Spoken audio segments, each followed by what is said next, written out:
Hi there, this is Chris Vicano, your friendly IL-COC web guy. In this short video, I'm going to walk you through the steps to adding your own event to the IL-COC calendar. So as you see, I'm on the IL-COC homepage. As the first order of business, you'll need to log in order to add a calendar event. Now, the general public can view the calendar, but they can't add events. Only members can. So we go ahead and click login.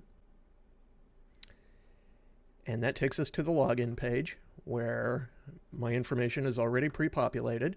So we go ahead and we log in. And that takes you to the members area page where you are able to access various member functions, including down near the bottom, the events calendar. And if you scroll all the way to the bottom of the events calendar, you'll see a button that says add new events. Now, if you don't want to do all of that scrolling, you can simply hover over members area and click add an event. And that takes us to the add new event page. So we simply put in an event title. So I'm just going to call this demo event. Write a brief description of your event.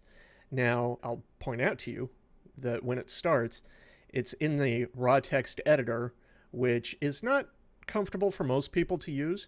So my recommendation is to click on the little tab here that says visual, which is much more like programs you're probably familiar with, like Microsoft Word. You have access to your bold, italic, bullet points, numbered lists, quotes, etc. So you can emphasize certain parts of your message if you want to. Give your event description a little bit of flavor, a little bit of color. And yes, you can actually add color by selecting blocks of text and selecting from the color palette. So we're just going to write in demo event for IL-COC. And I am going to go ahead and, just to make it a little more interesting, give it a little color. And make it a heading.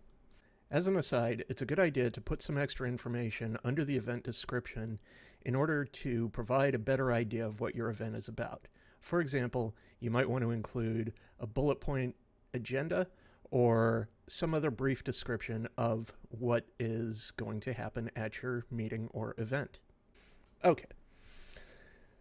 So then we scroll down, we pick our event date and time, and so I want to schedule my event on December 16th.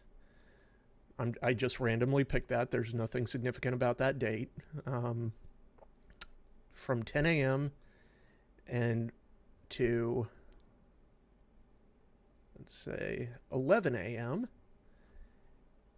And if you want to do a series of events, you can click schedule multiple events. So for example, if you have a recurring meeting or a recurring event that happens, say, once every month, you can actually schedule a recurring series.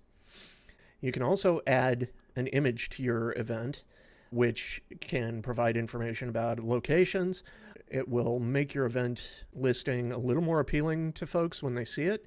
And also your event image will show up in the events list on the homepage, so it makes it a little more likely that they'll click on and take a look at the event. So it's probably a good idea to add an image if you have one.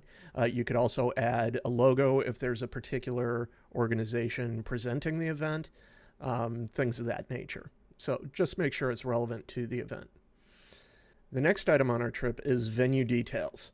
So this is the location of the event. And as you'll see, there are a number of venues already set up from previous events. And we're just going to go ahead and scroll through, and we're going to say this is a Zoom conference. That's all we need to do to select. If you want to add a new venue, you can simply type the name of the venue up here. So let's say we want to hold an event at United Center. We notice it's not in the venue list, so we would click Create United Center and then fill out details about the address, location, that sort of thing. But for purposes of this, we're going to stick to our Zoom conference. Our next step is organizer details. And this is where you want to list the main contact person for the event, the person who can answer questions, provide any additional information, that folks can reach out to if they need to. So again, you'll see there are a number of organizers already listed. If you're the organizer and you're on this list, you just go ahead and drop your name in, and I'm going to do exactly that. If you're not on that list, it's just like with venues. You just type your name in, and it will allow you to add information, including your phone number and email address, as the organizer. Now, for event website, this is one place to be a little bit extra careful because, for example, and especially, right now in late 2020 when this video is being filmed, if it's going to be a Zoom conference, you may think it's a good idea to just put the Zoom link into the external link event. We strongly recommend against doing this because this calendar is publicly facing on the outside. So having a Zoom link out in public like that could invite unexpected guests, unintended guests, undesired guests. Better to have this link to go to a registration form or something of that nature, or if there's a website that you want to connect to, you can enter that there. But really, it's a bad idea to put the direct Zoom link into this field. If there's a cost for the event, you go ahead and add the cost, and once you get to the bottom, you hit Submit Event.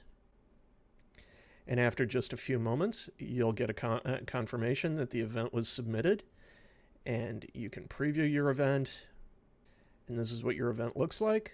So we've got a demo event listed on Zoom conference. Obviously, since it's a Zoom, the map information is not accurate. And that essentially is it. Now, what we should do, always as a good measure, is head over to the calendar.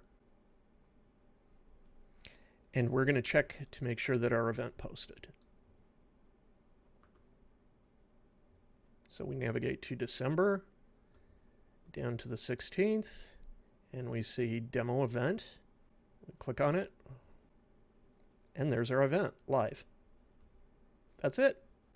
If you have any questions, please reach out to Joan or Susan at the IL-COC office.